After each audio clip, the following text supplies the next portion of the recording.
YCP పాలనలో ప్రజలు ఆస్తులను కోల్పోయారు, ప్రాణాలను కోల్పోయారు, చిత్రహింసలకు గురయ్యారు. 5 ఏళ్ల పాటు జరిగినటువంటి అరాచకం ఏంటో మొన్న ఎన్నికల ఫలితాల తర్వాత అందరికీ తెలిసింది.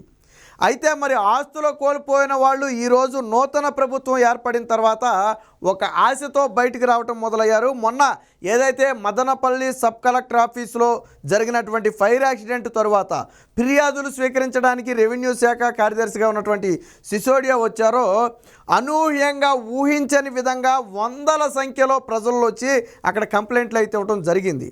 ఆ రోజు ప్రభుత్వమే ఆశ్చర్యపోయింది. పెద్దిరెడ్డి రామచంద్రారెడ్డి మీద వచ్చినటువంటి కంప్లైంట్లు చూసి ప్రభుత్వమే ఆశ్చర్యపోయింది. అది స్ఫూర్తితో తీసుకుని ఎప్పుడైతే మదనపల్లిలో ప్రజల్లో చైతన్యం వచ్చిందో ఆ స్ఫూర్తితో ఇప్పుడు రాష్ట్ర వ్యాప్తంగా కూడా ప్రజలైతే బయటకు వస్తున్నారు. ఆర్డీఓ కార్యాలయాల్లోనూ కలెక్టర్ ఆఫీసుల్లోనూ అలాగే లోకేష్ గారు నిర్వహించే ప్రజా దర్బారులో కూడా రాష్ట్రం నలుమూలల నుంచి వచ్చి వినతులు ఇస్తున్నారు. ప్రధానంగా కబ్జాలకు గురైన తమ భూముల గురించి, అలాగే తమకు తెలియకుండా తమ పేరు మీద నుంచి తీసేసినటువంటి భూముల గురించి ఇప్పుడు న్యాయం చేయాలని చెప్పి రాష్ట్ర వ్యాప్తంగా వేలాదిగా బయటకు వచ్చారు. తాజాగా భోగాపురంలో కూడా అక్కడ సబ్ కలెక్టర్ ఆఫీస్కి వెళ్ళిపోయి ఆర్డీఓ కార్యాలయానికి జనం తండోపతండాలుగా వచ్చారు. ఏదో చీమలు చూడండి, చీమల పుట్టలోంచి ఒకేసారి ఏ విధంగా అయితే వస్తాయో అలాగే ఇప్పుడు వైసీపీ బాధితులందరూ కూడా ఒక్కసారిగా బయటకు వచ్చే పరిస్థితి. అందులో ఆస్తులు కాజేశారు, ఇళ్ళు ఉన్నాయి, స్థలాలు ఉన్నాయి, లేకపోతే విలువైన వస్తువులు ఉన్నాయి, రకరకాల వ్యవహారాలు ఉన్నాయి. వాటన్నిటి మీద ఫిర్యాదు చేసి మాకు న్యాయం చేయాలని చెప్పి కోరుతుంటే ప్రభుత్వం కూడా ఆశ్చర్యపోతున్న పరిస్థితి. ఎందుకంటే ఎక్కడైనా 1-2 ఫిర్యాదులు రావడం సహజం, లేదా కొంతమంది నేతల మీద ఫిర్యాదులు రావడం సహజం. కానీ ఇక్కడ అని తేడా లేకుండా రాష్ట్రం నలుమూలలకు సంబంధించి కూడా భారీగా ఫిర్యాదులు వస్తున్నాయి. దీంతో రాష్ట్ర ప్రభుత్వం కూడా అప్రమత్తమైంది.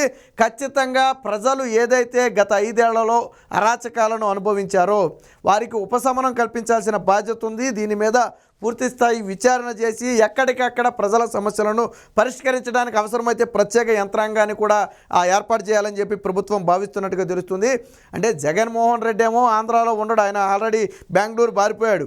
ఈ 1.5-50 రోజుల వ్యవధిలోనే 3 సార్లు బెంగళూరు వెళ్ళిపోయాడు జగన్మోహన్ రెడ్డి. గతంలో హైదరాబాద్ వెళ్ళేవాడు, అప్పుడు కేసీఆర్ ఇక్కడ ఉన్న ముఖ్యమంత్రిగా ఉన్నప్పుడు దర్జాగా హైదరాబాద్ వెళ్ళేవాడు. ఇప్పుడు కాంగ్రెస్ ప్రభుత్వం ఎక్కడ ఉండటంతో హైదరాబాద్ వెళ్ళటానికి మొఖం జల్లక కొన్ని వ్యవహారాలు చక్కబెట్టాలంటే రహస్యంగా ఉండాలి కాబట్టి బెంగళూరు వెళ్తున్నాడు. అక్కడికైతే లోనికి ఎవరిని రానివ్వరు. సో అక్కడైతే ఈ 2 ప్రభుత్వాలతో సంబంధమే లేదు కాబట్టి అక్కడ తన వ్యవహారాలు చక్కబెట్టుకునే ప్రయత్నం చేస్తున్నాడు. 10 ఏళ్ల తర్వాత వెళ్ళాడు. తాను ప్రతిపక్షంలో ఉన్నప్పుడల్లా, తాను అధికారంలో ఉన్నప్పుడల్లా బెంగళూరు. కానీ 10 ఏళ్ల తర్వాత ఇప్పుడు మాత్రం బెంగళూరు వెళ్తున్నాడు. ఎందుకు వెళ్తున్నాడు అంటే రీజన్ అది. ఇక్కడ చేయాల్సిన పనులు మొత్తం కూడా బెంగళూరు ప్యాలెస్ నుంచి చక్కబెట్టే ప్రయత్నం. ఈ ఆస్తులను ఎలా కాపాడుకోవాలి, చంద్రబాబు గారు పెట్టబోయే కేసులను ఎలా కాపాడుకోవాలి, రాష్ట్రంలో అల్లర్లు ఎలా సృష్టించాలి, వీటన్నిటికీ పథక రచన అక్కడ జరుగుతుంది అనమాట. సో ఇక అసలు విషయానికి వద్దాం. దీనికి సంబంధించిన వార్త కూడా వచ్చింది, ఒకసారి చూద్దాం. సో ఇక్కడ చూడండి, న్యాయం కావాలి, రాష్ట్ర వ్యాప్తంగా రోడ్డెక్కుతున్న వైసీపీ భూబాధితులు. ఇందులో ఆ నేత ఈ నేత అని లేదు, ఎమ్మెల్యే దగ్గర నుంచి, ఎంపీ దగ్గర నుంచి, మంత్రి దగ్గర నుంచి, చివరికి మండల స్థాయి వైసీపీ నేత వరకు అందరినీ బాధించిన వాళ్ళే. అందరి మీద కూడా ఫిర్యాదులు వస్తున్నాయి. ఏదో పెద్దిరెడ్డి మీదనో లేకపోతే బుగ్గన మీదనో ఒకళ్ళిద్దరి మీదనో కాదు, రాష్ట్ర వ్యాప్తంగా ఉన్న వైసీపీ నేతలందరూ కూడా వేలాది లక్షలాది ఎకరాల భూములను కబ్జాలు చేశారు. వారంతా అప్పుడు నోరు మెదపలేని పరిస్థితి. కానీ ఈరోజు రోడ్డెక్కి మాకు న్యాయం చేయాలి, గతంలో వాళ్ళు మమ్మల్ని మోసం చేశారని ఈరోజు వాళ్ళంతా రోడ్డెక్కే పరిస్థితి. మదనపల్లి డివిజన్లో మాజీ మంత్రి పెద్దిరెడ్డి రామచంద్రారెడ్డి బాధితుల నుంచి ప్రభుత్వం వినతులు స్వీకరించడం ప్రారంభం కావడంతోనే రాష్ట్రంలోని ఇతర ప్రాంతాల్లో ఉన్న ప్రజలు కూడా ముందుకు వస్తున్నారు. విజయనగరం జిల్లా భోగాపురంలో బాధితులు అక్కడి సబ్ రిజిస్టర్ కార్యాలయానికి వెళ్ళి తమ భూములను వైసీపీ నేతల పేరిట ఎలా రిజిస్ట్రేషన్ చేశారంటూ నిలదీస్తున్నారు. మంగళగిరిలోని తెలుగుదేశం పార్టీ ప్రధాన కార్యాలయం, అలాగే ఉండవల్లిలోని ముఖ్యమంత్రి నివాసం వద్ద ఏర్పాటు చేసిన ప్రజా దర్బారుకు రాష్ట్రం నలుమూలల నుంచి బాధితులు తరలి వస్తున్నారు. ఇలాగే పలు జిల్లాల్లో కలెక్టర్లు, ఆర్డీఓలు కలిసి తమ తమ భూమి అన్యాక్రాంతమైందంటూ జనం ఫిర్యాదులు చేస్తున్నారు. అందుకనే చెప్పా, ఇక్కడ అని కాదు, ఒక మదనపల్లి అని కాదు, ఒక అన్నమయ్య జిల్లా అని కాదు, రాష్ట్ర వ్యాప్తంగా కూడా వైసీపీ బాధితులే. మొన్న ప్రజలు ఎందుకు అంత స్పష్టమైన తీర్పు ఇచ్చారు, ఎందుకు జగన్మోహన్ రెడ్డికి ప్రతిపక్ష హోదా కూడా ఇవ్వలేదు అంటే ఇది ప్రధాన కారణం. నివురుగప్పిన నీరులాగా వారిలో ఆ ఆవేదన అనేది రగిలిపోయింది. అది 5 సెంట్లు కావచ్చు, ఎకరం కావచ్చు, 10 ఎకరాలు కావచ్చు. భూమిని స్వాధీనం చేసుకుంటే ఎదురించలేని పరిస్థితి. కోర్టులకు వెళ్ళినా కానీ కోర్టుల నుంచి విముక్తి వచ్చినా వీళ్ళు వదిలిపెట్టని పరిస్థితి. అవసరమైతే ప్రాణాలు తీస్తామని బెదిరించే పరిస్థితి, కుటుంబ సభ్యులను వేధించే పరిస్థితి, పోలీస్ శాఖకు ఫిర్యాదు చేస్తే పట్టించుకోని పరిస్థితి.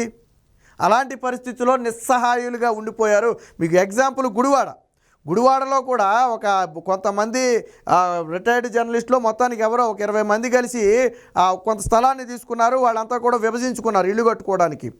దాన్ని ఏం చేశారు, గెడ్డం గ్యాంగ్ స్వాధీనం చేసుకుంది. ఎప్పుడు వైసీపీ హయాంలో. వీళ్ళు కోర్టుకి వెళ్ళినా రాదు, లేకపోతే దేనికి వెళ్ళినా రాదు, ఎక్కడికి వెళ్ళినా అది తేల్చలేదు, వాళ్ళకి ఇవ్వటం లేదు. ఎప్పుడైతే వైసీపీ పార్టీ ఓడిపోయిందో, ఎప్పుడైతే గుడివాడలో కొడాలి నాని ఓడిపోయిన వారం రోజులకే వాళ్ళే స్వయంగా వెళ్ళి ఆ ముళ్ళకంచెలన్నీ బీకేసి అక్కడ ఒక షెడ్ కూడా వేసారు, టెంపరీగా షెడ్డు. ఆ కొడాలి నాని అనుచరులు ఆ షెడ్డు బీకేసి మొత్తాన్ని కూడా వాళ్ళు స్వాధీనం చేసుకున్న పరిస్థితి. అంటే చైతన్యం అనేది ఎలా వచ్చిందంటే చెప్తున్నా నేను, అక్కడ మొదలైన చైతన్యం అలా రాష్ట్ర వ్యాప్తంగా కూడా పలు ప్రాంతాల్లో ఇప్పటికే ఫిర్యాదులు చేస్తున్నారు, నిలదీస్తున్నారు, అన్నీ జరుగుతున్నాయి.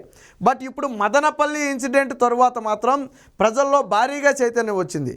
సాధారణంగా నేను అప్పుడే చెప్పాను, నేను ఒక వ్యక్తి మీద ఫిర్యాదు చేయడానికి 5 మంది వస్తారు, 10 మంది వస్తారు, కానీ ఒక వ్యక్తి మీద ఫిర్యాదు చేయడానికి 100లో వచ్చారు అక్కడ. సో అప్పుడు వాళ్ళే బయటకు వచ్చి ధైర్యంగా పెద్దిరెడ్డి లాంటి ఒక వ్యక్తి మీదే ఫిర్యాదు చేస్తే ఇక మనం మిగిలిన నేతల మీద ఫిర్యాదు చేయకపోతే ఇంకా మనం ఎందుకు అనుకున్నారో ఏమో తెలియదు. కానీ ఈరోజు తండోపతండాలుగా, అందుకే చెప్పింది, చీమలపుట్లో నుంచి వచ్చినట్టుగా ప్రజలందరూ కూడా వివిధ ప్రభుత్వ కార్యాలయాలకు వెళ్ళి, అది ఆర్టీఓ కార్యాలయం కావచ్చు, కలెక్టరేట్ కావచ్చు, లేదా మండల స్థాయిలో ఎంఆర్ఓ కార్యాలయం కావచ్చు, లేదా ప్రజా దర్బార్ కావచ్చు, లేదా పార్టీ ఆఫీసులో నిర్వహించే వినతుల పత్రం కావచ్చు, ఎక్కడ ఏ కార్యక్రమం అయినా కానీ ప్రజలు మాత్రం చీమల దండులాగా వెళ్ళి తమ సమస్యలను అయితే వివరిస్తున్నారు. అసలు ఇన్ని సమస్యలను ఎలా పరిష్కరించాలో ప్రభుత్వానికి అర్థం కాని పరిస్థితి. ఎందుకంటే 1-2 వేలల్లో దరఖాస్తులు వస్తున్నాయి. వాటి మొత్తాన్ని కూడా విశ్లేషించాలి, అది నిజమో కాదో పరిశీలించాలి, వారికి న్యాయం చేయాలి. సో ప్రభుత్వానికి అతిపెద్ద సవాలుగా మారింది.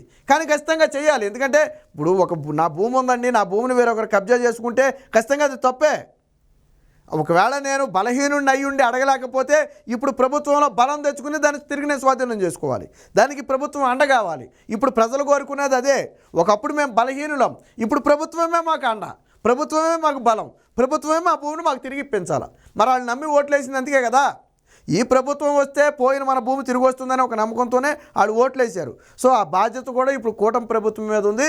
కూటమి ప్రభుత్వం కూడా ఆ దిశగానే చర్యలు చేపడుతుంది. అవసరమైతే ఒక ప్రత్యేక యంత్రాంగాన్ని, స్పెషల్ యంత్రాంగాన్ని ఈ ఫిర్యాదుల మీద వచ్చినటువంటి మొత్తాన్ని కూడా పరిశీలించడం కోసం, తక్షణమే నిర్ణయాలు తీసుకోవడం కోసం ఒక ప్రత్యేక యంత్రాంగాన్ని కూడా ఏర్పాటు చేయాలని చెప్పి భావిస్తున్నట్టుగా తెలుస్తుంది.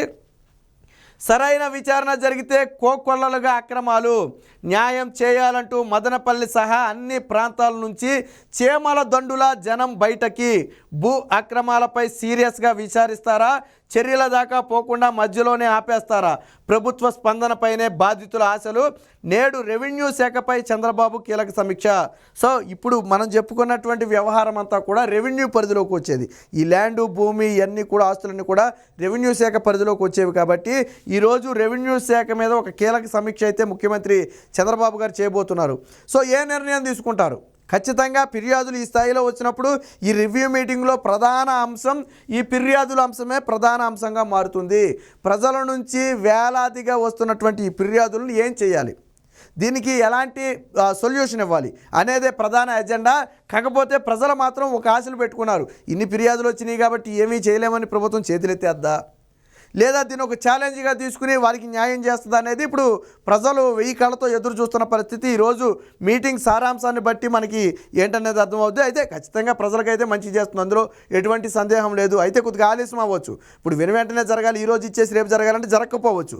దానికి కొంచెం సమయం ఇచ్చిన తర్వాత పూర్తి స్థాయిలో విచారించి దానికి ఒక వ్యవస్థను ఏర్పాటు చేసి అంతిమంగా న్యాయం అయితే చేసే అవకాశం ఉంటుంది. అందులో అయితే ఎటువంటి సందేహం లేదు.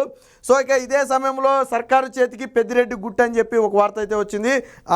ఆల్రెడీ ఫైల్స్ ఏదైతే మదనపల్లి సబ్ కలెక్టర్ ఆఫీసు దహనం ఉందో, దానికి సంబంధించి హైదరాబాద్లోని మాజీ మంత్రి సన్నిహితుడి ఇంట్లో తనిఖీలు, 4 ట్రంకు పెట్టెల్లోని కీలక ఫైళ్లు, డాక్యుమెంట్లు సీజు, శశికాంత్ కోసం పోలీసు బృందాల గాలింపు, పెద్దిరెడ్డి పిఏ తుకారాం ఇంట్లో కూడా కీలక డాక్యుమెంట్లు స్వాధీనం, పోలీసు అదుపులో తుకారాం, మదనపల్లె తరలింపు, అలాగే వైసీపీ ఎమ్మెల్యే మాజీ ఎమ్మెల్యే ఇళ్లలో కూడా సోదాలు, మాధవరెడ్డితో భూ లావాదేవీలపై ఆరా, మదనపల్లె భూ రికార్డుల దహనం కేసులో పురోగతి.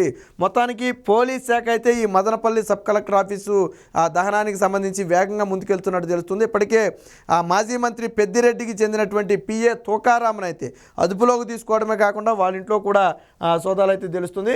ఇక విజయనగరం జిల్లా భోగాపురంలోని సబ్ కలెక్టర్ కార్యాలయానికి పోటెత్తినటువంటి బాధితులు అని చెప్పి ఒక ఫైల్ ఫోటో అయితే వేయటం జరిగింది. ఇది మొత్తంగా రాష్ట్ర వ్యాప్తంగా వైసీపీ బాధితులు తండోపతండాలుగా బయటకు వస్తున్నారు. ఏదో జాతరలలోనో తిరలాన్లోనో ప్రజలు బయటికి వెళ్ళినట్టుగా ఇప్పుడు వైసీపీ అరాచకాల మీద మొరబెట్టుకోవడానికి బయటకు వస్తున్నారు. ఖచ్చితంగా ప్రభుత్వం వారందరికీ అండగా నిలబడాల్సిన అవసరం ఉంది. అలాగే అదే సమయంలో ఈ వ్యవహారాలకు పాల్పడిన వారి మీద కఠిన చర్యలు తీసుకోవాలా. రేపటి రోజున ప్రభుత్వాలు శాశ్వతంగా ఉండొచ్చు, ఉండకపోవచ్చు. రేపు ప్రభుత్వాలు మారినా ఇలాంటి ఆకృత్యాలకు పాల్పడితే భవిష్యత్తులో ఎలాంటి పరిణామాలు ఎదుర్కోవాల్సి వస్తుందనేది అందరికీ కూడా తెలిసి రావాలి.